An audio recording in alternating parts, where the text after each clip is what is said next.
Assalamualaikum warahmatullahi wabarakatuh. Selamat malam semuanya. Yang terhormat Misyifa Fadilah Amin, SPD MPD, selaku dosen pengampu mata kuliah Public Speaking dan teman-teman yang berbahagia. Saya Ade Arbatus Solihah dan teman saya Robiatul Ba'diyah akan mempresentasikan materi yang berjudul Melatih Vokal untuk Public Speaking. Untuk materi yang pertama akan dipaparkan oleh Robiatul Ba'diyah. Waktu dan tempat saya persilahkan. Pembicara yang baik seharusnya memiliki vokal yang baik, verbal yang tepat dan visual yang menarik. Vokal atau suara yang baik adalah suara tidak terlalu tinggi dan juga tidak terlalu rendah. Jika terlalu tinggi terkesan tegang dan jika terlalu rendah terdengar seperti berbisik.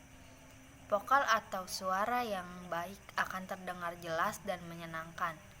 Belum ada definisi vokal atau suara yang baik yang menjadi standar dimanapun, karena semua vokal atau suara seseorang memiliki timbre masing-masing dan semuanya bersifat khas.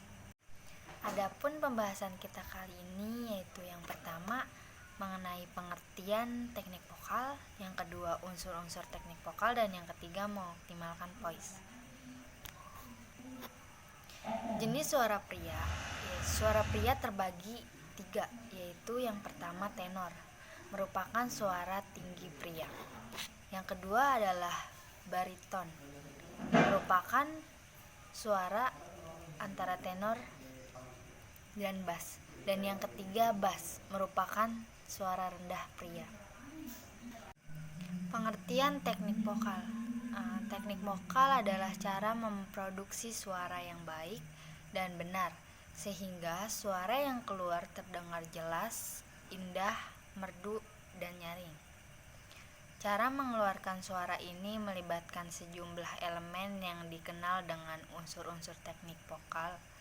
Unsur-unsur inilah yang harus diperhatikan saat melakukan public speaking. Suara dihasilkan dari getaran pita suara saat manusia berbicara atau mengeluarkan kata-kata suara. Suara bisa menjadi daya tarik atau point of interest luar biasa bagi seseorang. Jenis suara wanita. Suara wanita juga dibagi menjadi 3. Yang pertama itu sopran, merupakan suara wanita paling tinggi dan sangat dominan dalam musik klasik. Sopran memiliki arti melampaui atau super. Yang kedua adalah mezzo atau sopran, merupakan suara wanita yang berada di tengah antara sopran dengan alto atau contralto. Yang ketiga adalah alto atau contralto, merupakan suara rendah pada wanita. Suara yang bagus adalah suara yang mampu membuat orang yang mendengarkannya merasa nyaman, atau yang dikenal dengan istilah smiling voice. Beberapa kriteria suara baik diantaranya adalah yang pertama, bernada menyenangkan, membawa rasa persahabatan dan keakraban. Yang kedua, terdengar alami dan merefleksikan kepribadian pembicara yang sebenarnya.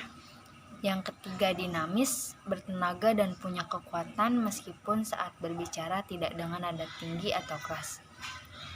Yang keempat, ekspresif, mengungkapkan berbagai arti dan rasa serta tidak monoton. Dan yang terakhir, mudah didengar, dimengerti, cukup volumenya untuk didengar dan jelas. Unsur-unsur teknik vokal. Pertama itu tone, yaitu nada suara ini perlu diperhatikan agar pendengar tidak cepat bosan dengan pembicaraan kita yang datar. Untuk sebuah presentasi indoor, maka tone suara berkisar dari do, re, dan mi. Pemilihan tone suara juga memperhatikan jumlah peserta tempat kegiatan dan kondisi lingkungan tempat kegiatan berlangsung, termasuk juga ada tidaknya sound system dan kualitas sound system tersebut. Yang kedua, power, yaitu kekuatan suara. Kekuatan suara yang dihasilkan harus tepat, sesuai dengan pemakaian kata. Pembicara Pembicara juga harus memperhatikan variasi power dalam presentasinya. Yang ketiga adalah timbre, yaitu warna suara. Suara yang ekspresif akan sangat mudah mempengaruhi pendengar. Dan yang keempat, speed atau tempo. Standar kecepatan suara harus menyesuaikan dengan situasi dan kondisi serta kebutuhan. Yang kelima adalah volume, yaitu kebulatan suara dan nada suara. Yang keenam, napas. Pernapasan yang dianjurkan untuk kegiatan public speaking adalah pernapasan diafragma. Pernapasan diafragma lebih dalam dan lebih tahan lama. Suara yang dihasilkan lebih dalam. Power lebih kuat dan lebih terasa nikmat untuk didengar. Yang ketujuh adalah artikulasi. Artikulasi artinya kejelasan pengucapan huruf demi huruf, kata demi kata, dan kalimat demi kalimat. Yang kedelapan adalah vibrasi, yaitu proses menciptakan getaran-getaran halus pada suara. Selain itu, seorang public speaker juga harus mengetahui istilah-istilah yang familiar dalam suara dan teknik suara atau vokal. Di antaranya adalah yang pertama pitch, yaitu ketepatan dalam menjangkau nada. Nada yang false biasanya disebabkan oleh lemahnya kontrol pitch. Yang kedua adalah duration, yaitu lamanya suatu nada dibunyikan. Yang ketiga adalah timbre, yaitu warna suara. Yang keempat adalah ambitus, yaitu wilayah jangkauan nada yang bisa dijangkau seseorang. Yang kelima yaitu crescendo, yaitu suara yang awalnya rendah atau pelan, lalu lama-kelamaan menjadi keras dan tinggi. Dan yang terakhir adalah staccato, yaitu yang terpatah-patah atau terputus-putus karena teknik tertentu.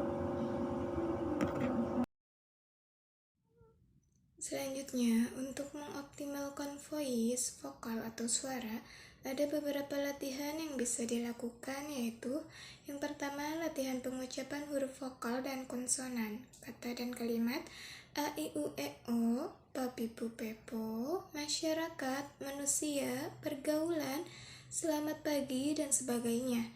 Saat membunyikan huruf-huruf demi huruf, perhatikan perubahan pada bentuk mulut. Yang kedua, latihan pengucapan huruf demi huruf dengan benar.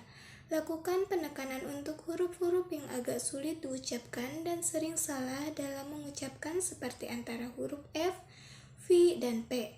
Antara huruf F dan V, yang sedikit membedakannya adalah ketika mengucapkan huruf F, terasa hembusan angin yang agak kuat.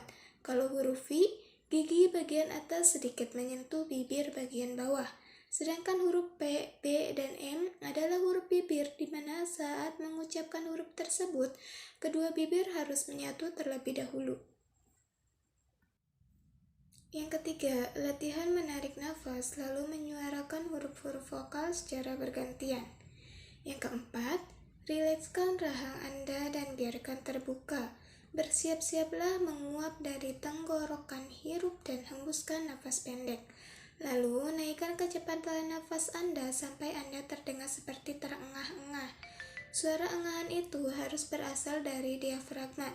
Letakkan tangan Anda di bawah tulang dada Anda dan rasakan gerakannya.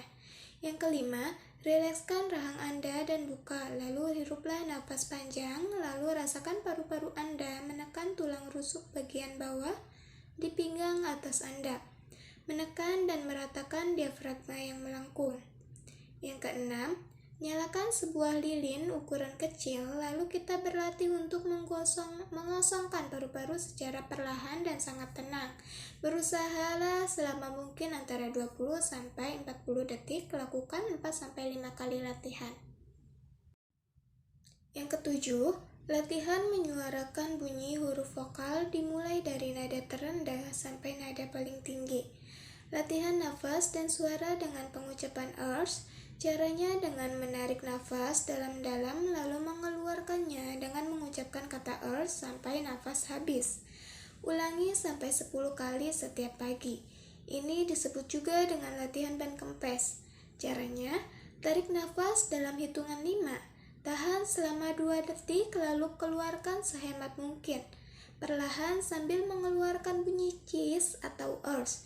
Berupayalah mencapai nafas dengan panjang minimal 15 detik. 9. Latihan nyanyi bergumam. Ini berguna untuk melatih otot di leher dan sekitar pita suara agar kuat dan lentur. Jika leher terasa panas atau tegang, hentikan latihan dan segera minum air putih. 10. Latihan gumam dasar dengan menggumamkan huruf M. Caranya, tarik nafas dalam-dalam, tahan 1 detik, lalu keluarkan nafas sambil menggumamkan huruf M. Ulangi untuk 5-10 kali latihan. 11. Latihan bicara bersama deru ombak. Teknik ini biasanya dipakai oleh orang yang sedang berlatih untuk menjadi orator, tapi bisa juga dipakai untuk jenis public speaking lainnya. Kegunaan latihan ini adalah melatih kemampuan kita untuk mengontrol suara, mengasah volume dan power suara, serta melatih kesabaran. Tidak perlu berteriak, tapi cukup berbicara atau melakukan latihan bertutur lancar atau LBL. 12. Latihan berikutnya adalah seperti yang disampaikan oleh Madame Melby dalam Dale Carnegie 2010 yang menyatakan bahwa untuk menyempurnakan suara yang merdu, maka hal terpenting yang harus dilakukan adalah dengan pernafasan yang benar. Menurutnya, nafas adalah dasar dari suara. Nafas adalah bahan baku yang menciptakan kata-kata kita. Dengan pernapasan yang benar, nada suara akan bulat dan jelas. Nada suaranya menjadi menarik, bukan pelan dan parau, melainkan menyenangkan dan enak didengar. Teknik latihan pernafasan yang baik adalah latihan bernafas diafragma. Cara melatihnya adalah yang pertama, berbaring telentang dan bernafas panjang. Ketika menarik nafas, usahakan bahu tidak terangkat. Ingat, aktivitas utama proses ini adalah di tengah-tengah tubuh Anda. Saat bernafas, maka bagian paru-paru ada yang menyerupai spons dan berlubang-lubang dan diisi oleh udara, sehingga mengembang. Yang kedua, latihan lainnya adalah dengan telentang. Ambil nafas panjang, letakkan jemari Anda tepat di bawah tulang dada. Rasakan otot-otot diafragma Anda mengembang dan mengempis. Latihan diafragma dapat Anda lakukan 5 menit setiap malam di tempat tidur dan 5 menit saat latihan di pagi hari. Untuk kepentingan public speaking, suara memang harus dilatih karena suara yang terlatih akan mengeluarkan bunyi yang nyaman dan berkelas. Suara yang dimaksud di sini adalah suara diafragma.